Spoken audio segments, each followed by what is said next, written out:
Mana bu ko'rib turganingiz bular to'y marosimlarini o'tkazadigan qayiqlar, kemalar.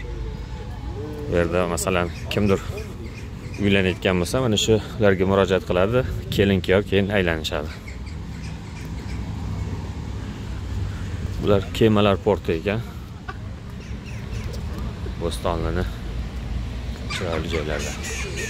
Qarg'alar yuribdi.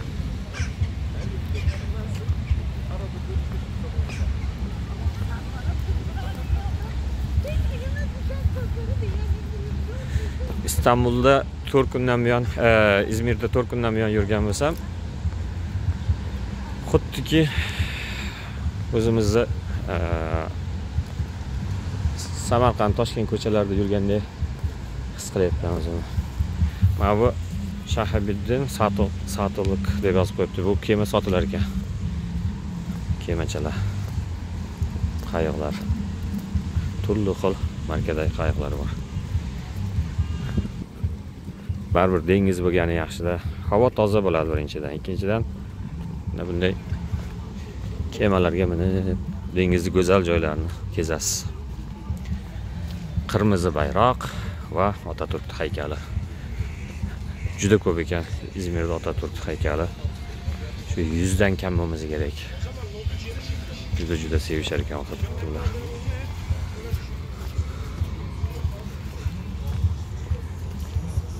O'sha kinolarda bolaligimizda ko'rardik. Kemalar, mana qayiqlar, sohil bo'yi. Xuddi o'shanday kinolarda ekan. Havo lekin juda toza. Mana bu ajoyib daraxt.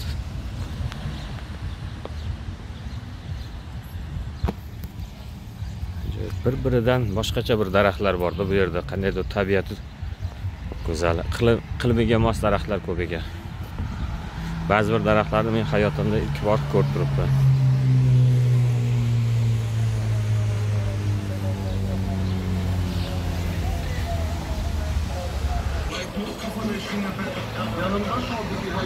Bu yerda ham bor ekan, mashinasida musiqasini baland qilib yuradiganlar.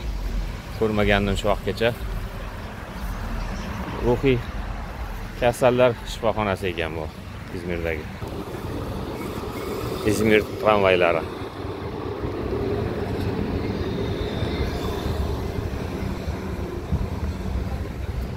Turkiyada eng ko'p narsa ovqatlanadigan joylar o'zi kerak, oshxonalar o'zi kerak. Ular umuman uyda ovqat yemaydi shekilli. Boylar yashaydigan ko'p qavatli uylar ekan. Juda ham qimmat. Eng arzon uy 250-300 ming dollar turar ekan bu yerda. Bunaqa gulni to'g'risi ko'rmagandim, ajoyib gul ekan. Ajoyib. Qanaqa daraxt ekan bilmadim. Archani yonida o'sar ekan. Boylar yashaydigan mahalla. Mana bu daraxtdan ham juda ko'p ko'rdim. Mana shu ajoyib rangli gullar ekan. İzmirdagi eng mashhur muzqaymoqlardan. Muzqaymoq turli xillari bor ekan bu yerda. Bir-biridan shirinliklar bor ekan. Bu shirin muzqaymoq ekan. Bir turk muzqaymoqi. Bu yerda o'tirib muzqaymoq yeyishga arziydigan joy ekan.